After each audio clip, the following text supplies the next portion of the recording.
Hello everybody, welcome back to HardReset.Info channel. In today's video, I'll show you how you can easily enable always on display on Samsung Galaxy A36. So first, what you guys need to do is head over to settings. Now, after you do that, you need to scroll down until you see lock screen and AOD, which stands for always on display.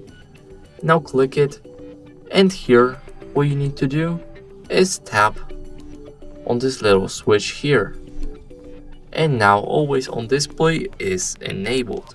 As you guys can see,